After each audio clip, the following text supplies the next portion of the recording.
Hello everybody, welcome to clarity with Manas. आज बात करते हैं इन्वेस्टिंग का एक ऐसा टर्म जो आई थिंक सबसे ज़्यादा ओवर यूज टर्म है और कहीं ना कहीं सबसे ज़्यादा मिसयूज्ड और मिसअंडरस्टूड टर्म भी है। वो है पी बाई रेशियो, यानी कि किसी भी कंपनी को वैल्यूएशन करने के लिए ये टर्म यूज होता है पी बाई। और आई थिंक आप लोग ये वीडियो देख रहे हैं तो मोस्ट ऑफ यू को एटलीस्ट बेसिकली पता तो होगा कि पी बाई रेशियो क्या होता है। इसको अगर हम सिंपली समझें तो जितना भी प्राइस है एक शेयर का डिवाइडेड बाई जितनी अर्निंग्स है पर शेयर की, या फिर टोटल मार्केट कैप है उस कंपनी का जितना, उसको डिवाइड कर दें कितना प्रॉफिट बना आफ्टर टैक्स उससे। वो एक ही बात है, दोनों चीजों को डिवाइड करके रेशियो निकल के आएगा जो एक ही चीज है। तो ये रेशियो बताता है कि एक शेयर कितना रुपए में कमाया रहा है, उसको खरीदने के लिए कितने रुपए देने पड़ रहे हैं। तो उसका जो टाइम्स है वो होता है पी बाई रेशियो। और जनरली आपने सुना होगा पी बाई रेशियो बड़ा ज्यादा है तो इसका मतलब कंपनी महंगी है, आपको ज्यादा पैसे देने पड़ रहे हैं शेयर खरीदने के लिए। और अगर पी बाई रेशियो कम है तो मतलब कंपनी सस्ती है। बट आज मैं आपको बताना चाहता हूँ कि इतने सिंपलिस्टिक व्यू से जो हम पी बाई रेशियो को देख लेते हैं ना, जो बिगनिंग इन्वेस्टर्स होते हैं, जो न्यू कमर्स होते हैं मार्केट में, उनको थोड़ा सा यही प्रॉब्लम होता है कि वो बस इतने से ही पी बाई रेशियो को समझते हैं कि ज्यादा है या कम है। बट पी बाई रेशियो बहुत कुछ डिपेंड करता है कि वो कंपनी क्या है, कैसे कर रही है, कैसा इसका फ्यूचर प्रोस्पेक्ट्स है। तो आज मैं दो टाइप की कंपनियों का एग्जांपल लेके पी बाई रेशियो को बताना चाहता हूँ। तो पहला एग्जांपल है कि जो ऐसी कंपनी जो तेजी से ग्रो कर रही है और उसके फ्यूचर एक्सपेंशन प्लान्स भी काफी ज्यादा हैं और उसकी फ्यूचर ग्रोथ गाइडेंस भी बहुत अच्छी है, उसमें पी बाई रेशियो कैसा देखना चाहिए। और दूसरा एग्जांपल मैं बाद में दूंगा, कोई ऐसी कंपनी जो काफी बड़ी हो चुकी है, अब मैच्योर कंपनी है, इंडिया की काफी बड़ी कंपनी हो सकती है,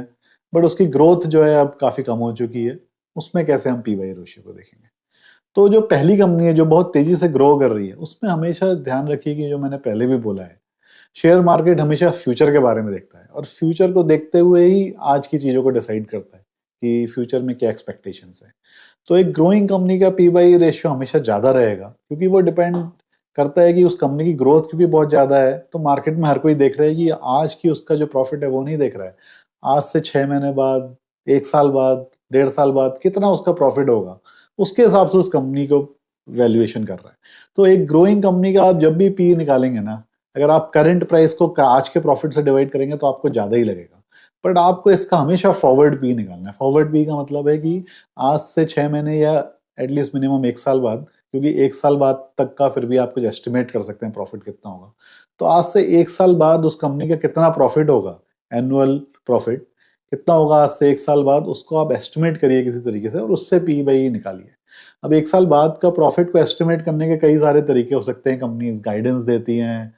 या फिर हो सकता है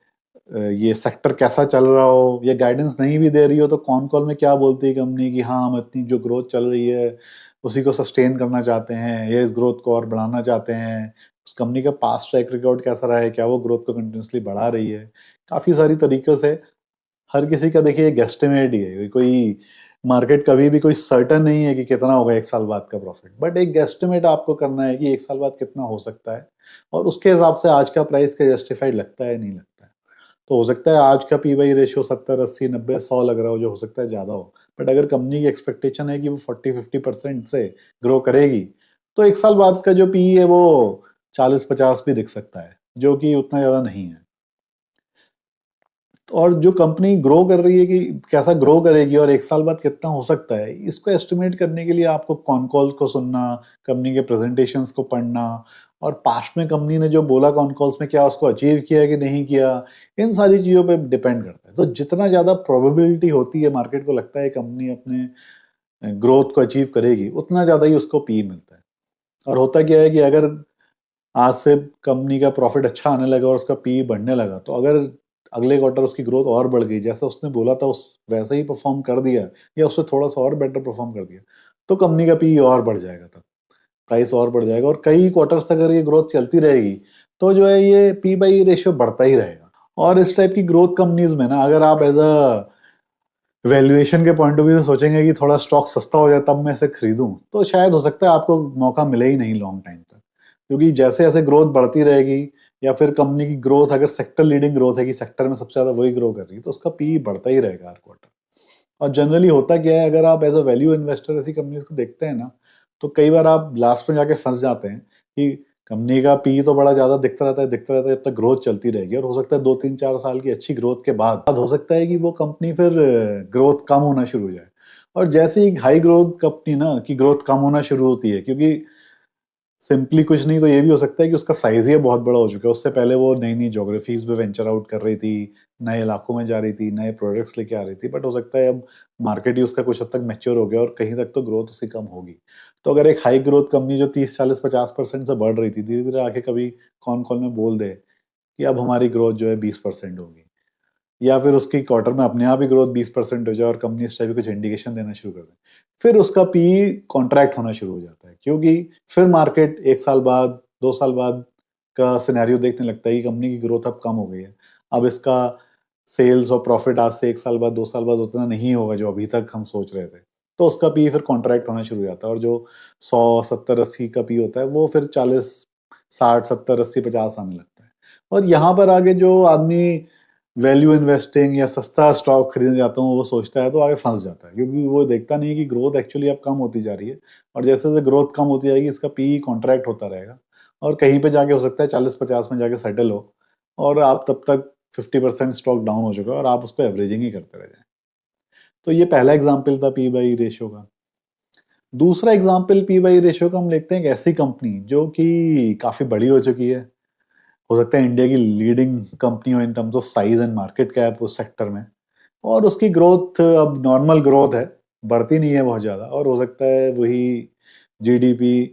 प्लस इन्फ्लेशन की 8 9 10 11% से ग्रोथ है। इसका बेस्ट एग्जांपल है, मैं अगर कंपनी का नाम लूं, ये कोई स्टॉक रिकमेंडेशन नहीं है, बट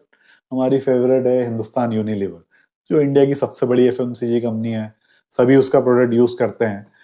और वो इतनी बड़ी बन चुकी है कि पिछले 10 साल से भी आई थिंक उसकी ग्रोथ 8 9 10 11% से ज्यादा नहीं है। तो जो इस टाइप की कंपनीज होती हैं जो ग्रोथ तो बहुत ज्यादा नहीं कर रही हैं, बट वो सेक्टर लीडिंग है, ब्रांड उनका बहुत बढ़िया है, और वो कैश फ्लो पॉजिटिव हैं, बहुत सारे कैश फ्लो जनरेट करती हैं, थोड़ा सा डिविडेंड भी देती हैं। तो इनमें क्या है, मार्केट फ्यूचर इस तरीके से प्रेडिक्ट करता है कि ग्रोथ तो बहुत ज्यादा नहीं है, बट एटलीस्ट आज का जितना प्रॉफिट है मिनिमम उतना तो रहेगा ही, और उसका ईपीएस एटलीस्ट जितना नॉमिनल जीडीपी उससे 2 4% ज्यादा से ही ग्रो करेगा, और उतनी ग्रोथ वो हमें देता रहेगा। तो ये कंपनी का फ्यूचर जो होता है ना, काफी प्रिडिक्टेबल सा लगता है, और मार्केट में जो बड़े बड़े फंड हाउसेज हैं या बड़े बड़े लोग जो पैसा लगाते हैं उनके लिए एक ये प्रिडिक्टेबल ग्रोथ है, सॉरी प्रिडिक्टेबल फ्यूचर है। सो इस प्रिडिक्टेबल फ्यूचर का भी उस कंपनी को पी थोड़ा ज्यादा मिलता है, बट ऐसी कंपनीज में पी बढ़ेगा नहीं, वो एक लेवल पे, अगर खासतौर पे कंज्यूमर फेसिंग कंपनी जैसे कि हिंदुस्तान यूनिलीवर मैंने बोला, कुछ हो सकता है 60 70 के पी पे जाके वो कंपनी स्टेबल बन जाए, और उतना ही पी उसका चलता रहेगा, और फिर होगा क्या कि वो कंपनी कभी अगर कुछ नेगेटिविटी आ गई मार्केट में, मार्केट वैसे ही डाउन है, या कोई बोलने लगे एफएमसीजी सेक्टर साल अच्छा नहीं लगेगा, मानसून अच्छा नहीं आया, तो वो कोई न्यूज सुन के पी नीचे हो जाएगा, और फिर कुछ अच्छी खबरें आ जाएंगी तो पी वापस बढ़ जाएगा, बट उसी रेंज में पी घूमता रहेगा, कुछ 50 से 70 का पी। तो इस टाइप की कंपनीज में आप फिर भी बोल सकते हैं कि अगर पी कम हो गया तो थोड़ी सस्ती है, और पी बढ़ गया तो थोड़ी महंगी है, क्योंकि उस कंपनी में ना मोर और लेस वो एसबीआई की बैंक एफडी की तरह है, उसको हर साल उतनी ही 8 9 10 11% की ग्रोथ करनी है, और मार्केट में सबको पता है कि ये उतनी ग्रोथ करती रहेगी, तो तब तक जब तक वैसे चल रही है और वो बहुत ज्यादा कैश फ्लो जनरेट कर रही है, हर साल कैश आ रहा है, हाई आरओई है, थोड़े डिविडेंड बांट देती है जब कैश बढ़ जाता है, तो सबको पता है उस कंपनी में कैसे प्रॉफिट आना है, कितना प्रॉफिट आना है और क्या करता है, तो काफी प्रिडिक्टेबल है, तो उसका पी एक रेंज में ही घूमता रहता है, ज्यादा नीचे भी नहीं जाता और बहुत ऊपर भी नहीं जाता। तो इस टाइप की कंपनीज में आप फिर भी ये फंडा लगा सकते हैं कि नीचे आ गया है तो मतलब सस्ती है, और ऊपर आ गया तो थोड़ी सी महंगी है। बट ग्रोथ कंपनीज और इस टाइप की मेच्योर कंपनीज में पी का देखना एक एकदम डिफरेंट है। और पी के बारे में ना एक और भी चीज है कि आप अलग अलग सेक्टर की कंपनीज या अलग अलग टाइप की कंपनीज को आपस में पी का आपस में कंपैरिजन नहीं कर सकते, क्योंकि पी ना बहुत सारी चीजों पर डिपेंडेंट है अपार्ट फ्रॉम ग्रोथ, कि वो किस सेक्टर में है कंपनी, जिस सेक्टर में है उसकी ग्रोथ प्रिडिक्ट करना या उसका फ्यूचर परफॉर्मेंस को प्रिडिक्शन करना कितना ज़्यादा पॉसिबल है, कितना ज़्यादा चांस है कि कुछ शॉक कुछ आ जाए या फिर कुछ अनप्रिडिक्टेबल इवेंट हो जाए। तो आप देखेंगे जो भी कंज्यूमर फेसिंग कंपनीज होंगी, नॉर्मल एफएमसीजी टाइप की या अदर टाइप की कंज्यूमर फेसिंग कंपनीज होंगी, उनका पी ज़्यादा रहेगा, या फिर जो लेंडिंग कंपनीज होंगी बैंक्स या एनबीएफसीज, उसमें पी थोड़ा सा कम रहेगा, क्योंकि ये सारा का सारा बिजनेस लेवरेजिंग पे डिपेंडेंट है, और लेवरेजिंग में कभी भी कुछ अनएक्सपेक्टेड हो सकता है। कुछ हो सकता है कि पैसा लेके भाग जाए आपका, तो उसको पकड़ना बहुत मुश्किल है। तो उनका जो पी है एक लोअर रेंज में ही रहेगा। या फिर कोई सरकारी कंपनी है तो उसका पी अलग रेंज में चल रहा होगा, तो अलग, ये पी बहुत ज्यादा सेक्टर के ऊपर डिपेंडेंट है। तो जब भी आप पी को कंपेयर करें, मेक श्योर कि सिमिलर सेक्टर की कंपनीज हो और सेम सेक्टर में भी सेम नेचर ऑफ बिजनेस हो, तभी आप उसके पी को आपस में कंपेयर कर सकते हैं। और जैसा कि मैंने फर्स्ट पॉइंट बोला था कि फ्यूचर ग्रोथ उस कंपनी की कैसी है, वो बहुत इंपॉर्टेंट है। और हमेशा फॉरवर्ड पी को देखिए किसी भी कंपनी में, खासतौर पे ग्रोइंग कंपनीज में, कि आज से 1 साल बाद क्या उसका प्रॉफिट हो सकता है, उसके हिसाब से पी कितना बन रहा है। क्योंकि आप जो वेबसाइट्स में देखेंगे स्क्रीनर वगैरह में, उन सब में जो पी बना होगा या उनका पी का ग्राफ भी होगा, वो सारा पास्ट पी होगा। तो फ्यूचर पी आपको खुद से एस्टिमेट करना होगा, कंपनी के एनालिसिस करके, कॉन कॉल सुन के, फ्यूचर गाइडेंस को देखते हुए। तो यही आज का वीडियो था, आपको पीई के बारे में कंप्लीट क्लैरिटी देने के लिए। अगर आपको वीडियोस अच्छे लग रहे हैं तो लाइक करिए, कमेंट करिए। प्लेलिस्ट में जाके आप देख सकते हैं कि अलग अलग प्लेलिस्ट बनी हुई है स्टॉक मार्केट के बारे में, इन्वेस्टमेंट्स के बारे में इन जनरल, और रियल एस्टेट के बारे में भी। तो आप प्लेलिस्ट में जाके अलग अलग टाइप के वीडियोस जो आपको सही लगते हैं उनको चेकआउट कर सकते हैं। लाइक करिए, कमेंट करिए, सब्सक्राइब करिए। Thank you very much.